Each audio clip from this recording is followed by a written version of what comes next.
lounging, son. Welcome back to the Comic Lounge. My name's Ryan, and I got another holiday Christmas comic book to share with you guys. And this one is starring one of my favorite book characters, Lobo. This is the Lobo Paramilitary Christmas Special. This came out in '91, and if you'll notice, back then, there was still the Comics Code Authority. This is missing that. It says, seriously suggested for mature readers, and it says, warning, contains bad taste in the form of ultraviolence, icon bashing, and the finger. More offensive than Christmas usually is. So that's just a heads up to what we're about to partake in.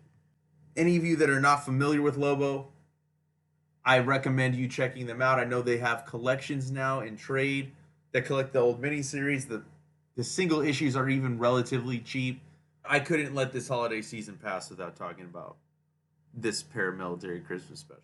I mean, just look at it. Look at Lobo standing above Santa with his bloody blade and Santa just buried in the snow. This is 90s comics at its finest. So when we open up, we got this house sitting on a hill. Kind of looks like it might be an alien planet. See this house, people inside singing Silent Night. These vulgar and disgusting people thinking how I can't believe you got fired right before Christmas, and they're both fighting, and just this is by no means is this a happy story. This is a dark look at people during this season, and nothing like what you would expect from a Christmas comic. Get a knock at the door, book gets dropped, and they think it could be booby trap, could be signer. With Christmas being 2 days away, he's unemployed. They're flat broke, zero prospects. What could possibly be worse than what the kids will do? And here we go. No job, no money, no prospects, no Christmas. Each year, thousands of parents die in incidents of domestic violence perpetrated by their very own and very irate children. Yes, that's right. Ordinary kids who, realizing they enjoy no Christmas, turn on their folks with homicidal mania of unprecedented proportions. What can you do to prevent your death? Fortunately, the answer is simple. Merely read this book to your children. The Lobo Christmas Sanction. Or 'Tis the Season to Be Jolly. Rat-a-tat-tat-tat-tat. And a public service brought to you by Keith Given on plot and breakdown, Simon Bisley on art, Alan Grant did the dialogue, Laverne Kindizerski on colors, Gaspar on letters, and Bad Dan Raspler is the editor. So they decided to read on. And here we go. This is the Lobo Sanction. Look at this fucking sick ass piece. Nobody draws a better Lobo than Simon Bisley. Just the detail that he puts into him, the crazy hair, the bulging fucking arms. One of the best designed characters, I think. I mean, it's purely a product of the 90s. I mean, if you look at Lobo's first appearance, he did not look like this, but when they reimagined him, I think that's when the character really took off. And the whole point of this is the Easter Bunny is tired of being second best, so he's hiring Lobo to take out Santa so that he can rule the holidays. And I think we all know nothing ever goes perfectly when Lobo is around. I mean, this comic book is just so off the wall crazy. Again, not your typical holiday comic. Definitely not heartwarming, to say the least. And the Easter Bunny's giving him the lowdown on why he's hiring him. And like I said, the whole point is to take out Santa. And, he's like, so you want the fat boy Scrag? And Lobo's like, you know what? I never did like Christmas. Never got anything I asked for. Takes the job, stocking up with all his weapons. Ho, ho, ho. Fucking crazy, dude. I love the insanity of this book. Lobo heads out to the North Pole, and what we see is not what you would think Santa's house would be, right? See a gate, barbed wire fence, smokestacks, elves armed with guns, Lobo taking them out, blasting their heads off. As he makes his way down, he bombs his way into the entrance, and as we get in, these aren't your friendly looking elves, man. These are some almost kind of evil looking elves.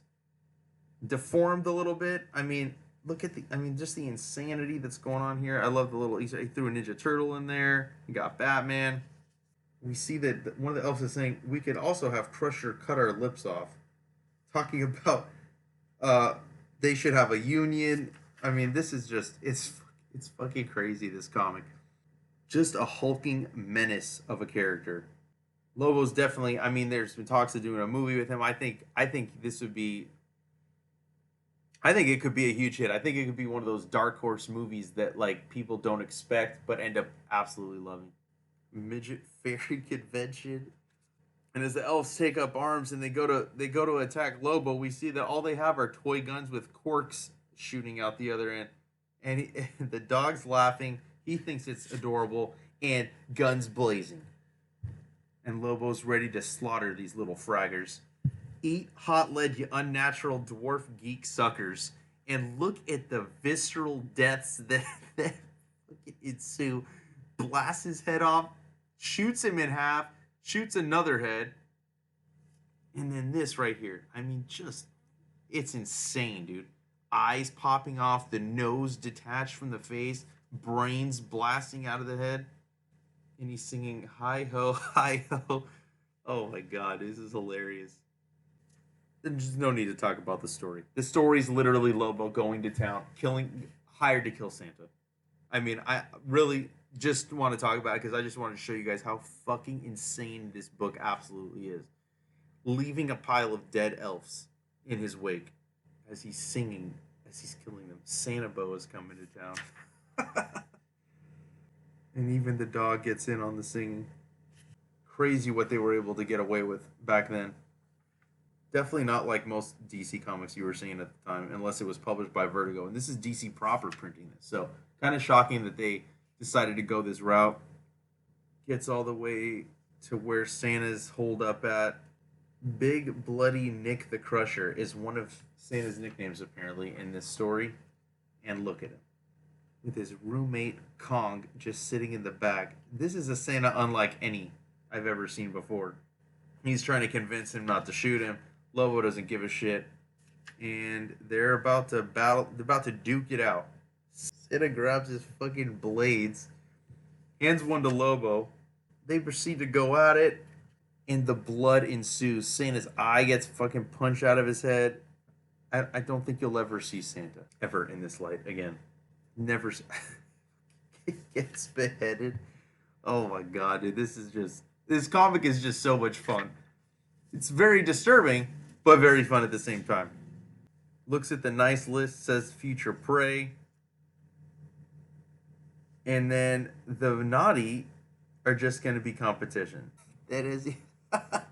And then as he goes to get the reindeer to fly away, he tells Rudolph to lead his sleigh. He's going to blow him away. And after Rudolph says no, he fucking shoots him in the head. And what does he do? He doesn't deliver gifts. He decides to drop bombs and nukes on the entire naughty list that could be potential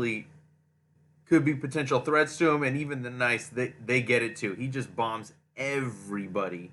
And that's the end of the issue. And we leave with Lobo giving us the finger at the very end. Like I said, there's not much else to say. This book is just extreme violence, extreme 90s, Lobo fighting Santa, getting hired by the Easter Bunny to off him. I mean, a crazy, insane comic. Fun to share with you guys.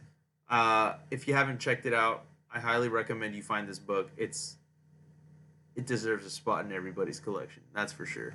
And if you're not already following us, follow us on Facebook, Twitter, and Instagram at The Comic Lounge. Throw your comments or suggestions down below, or you can email us, thecomicloungepod@gmail.com. Make sure you hit the subscribe button so you're notified every time a new episode goes up. We're on YouTube, Podbean, Spotify, and iTunes. And on that note, I'm out.